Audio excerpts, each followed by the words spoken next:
O Senhor esteja convosco. Proclamação do Evangelho de Jesus Cristo, segundo São Lucas.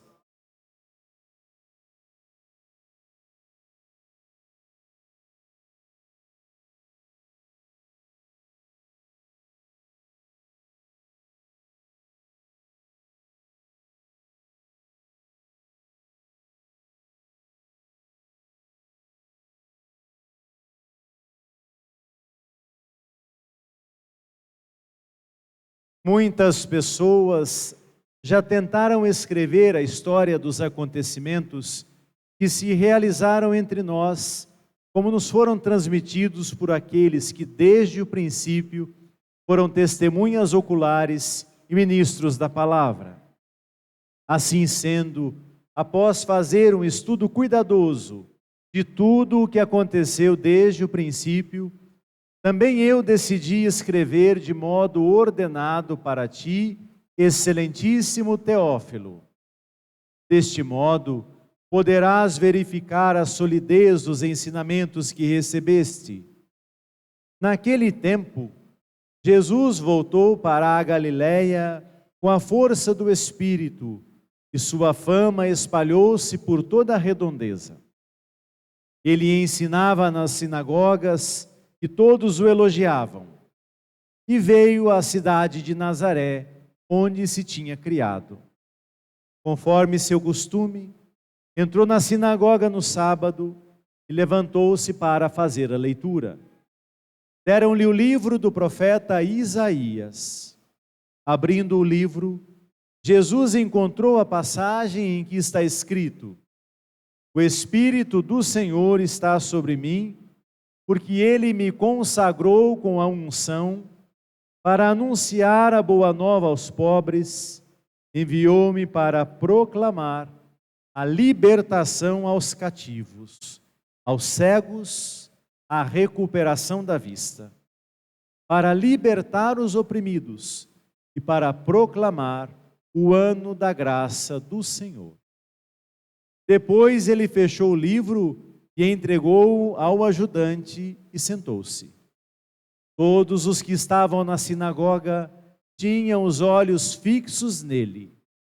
Então começou a dizer-lhes: Hoje se cumpriu esta passagem da Escritura que acabastes de ouvir. Palavra da salvação. Pelas palavras do Santo Evangelho,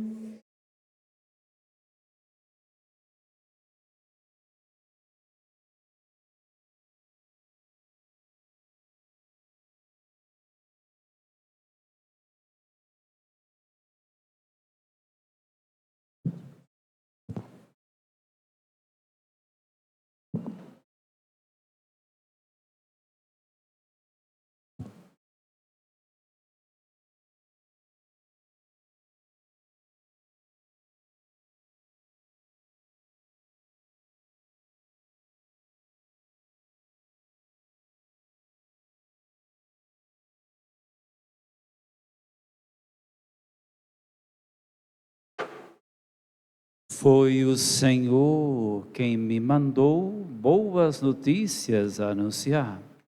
Ao pobre e a quem está no cativeiro, libertação eu vou proclamar.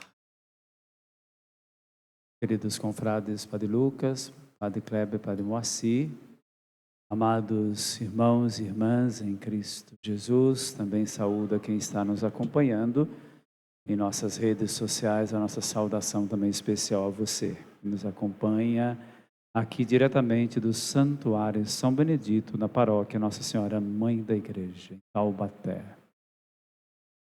Nós estamos então celebrando o terceiro domingo do tempo comum, esse domingo dedicado à Palavra de Deus. Bem sabemos que todos os domingos não é dedicado à Palavra de Deus. Em todos os dias também devemos estar voltados para a Palavra de Deus, mas dentro do contexto desta liturgia, o Papa Francisco instituiu há 6 anos o Domingo da Palavra de Deus. A Igreja No mundo inteiro celebra esse dia. Embora aqui no Brasil há mais de 50 anos nós já temos um mês, não só apenas um final de semana, mas um mês dedicado à palavra de Deus, que é o mês de setembro, o mês da Bíblia, devido à figura de São Jerônimo.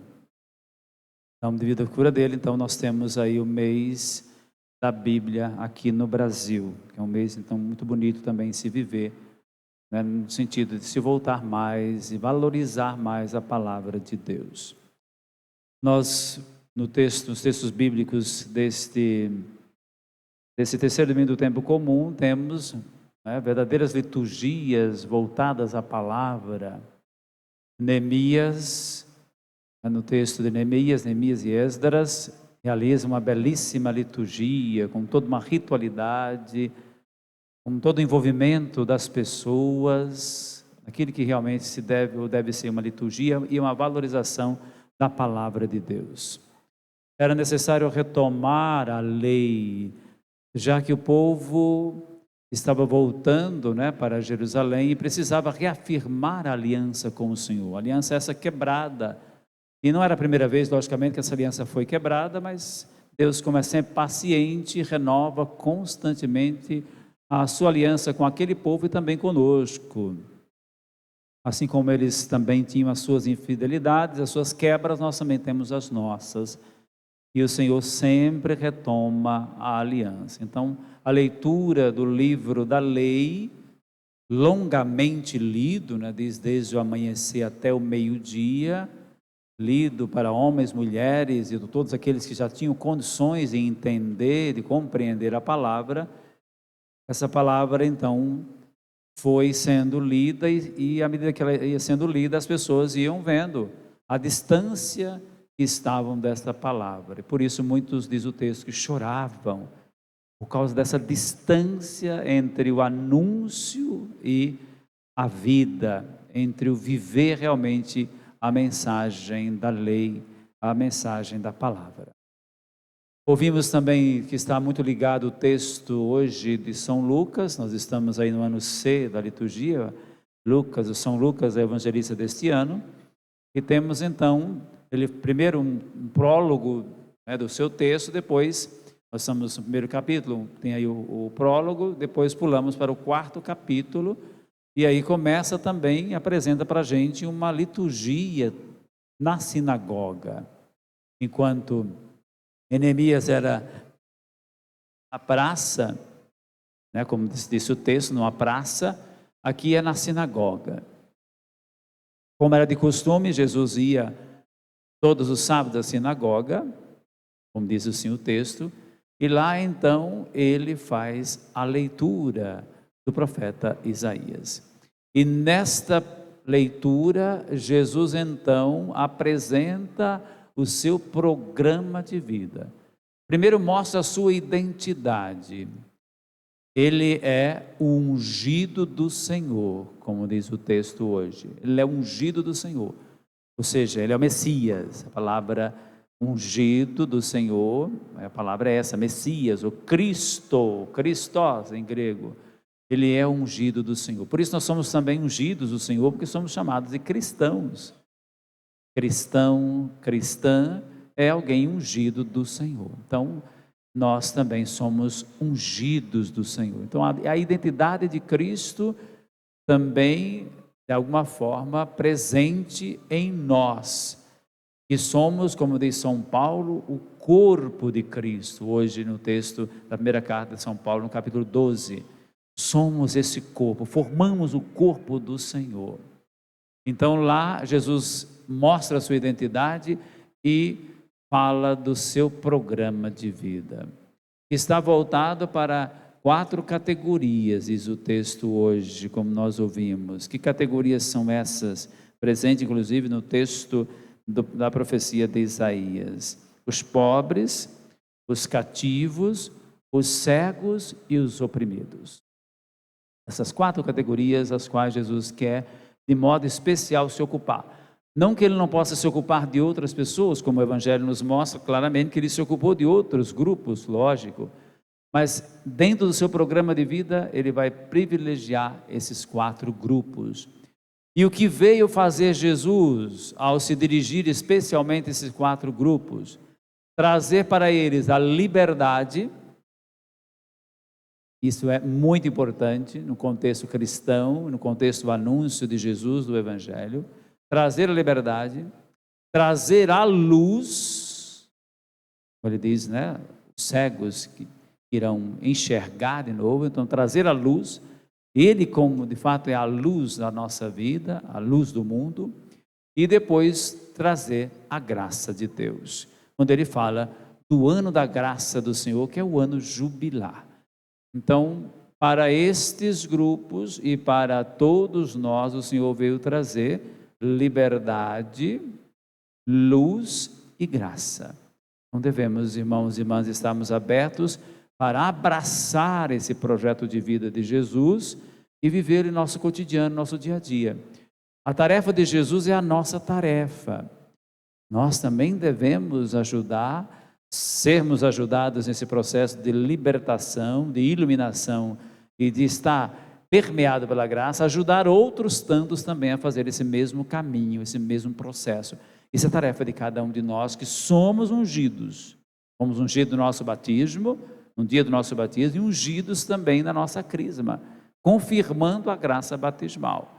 Então não vamos invalidar essas unções que nós recebemos, né? Não tornar vã, como diz Paulo, né? A graça em minha vida não foi em vão, diz São Paulo. Então que na nossa vida também a graça de Deus, a unção do Senhor não seja uma unção vã, mas que ela possa realmente produzir os frutos em nossa vida.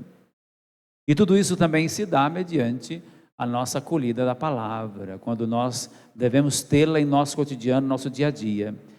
Sermos guiados, orientados pela palavra. Primeiro guiados pelo Espírito, porque o texto diz hoje que Jesus então, na potência ou na força do Espírito, voltou para a Galileia. Então na força, na potência do Espírito, nossa missão se realiza. E iluminados pela palavra, alimentados pela palavra, devemos vivê-la e anunciá-la. Todos os dias devemos ter esse contato direto e imediato com a palavra de Deus, especialmente os santos evangelhos. Isso é tarefa nossa, irmãos e irmãs. Se nós temos consciência da nossa identidade, do que nós realmente somos e quem somos e a missão que nós devemos realizar, nós não podemos ficar longe da palavra de Deus.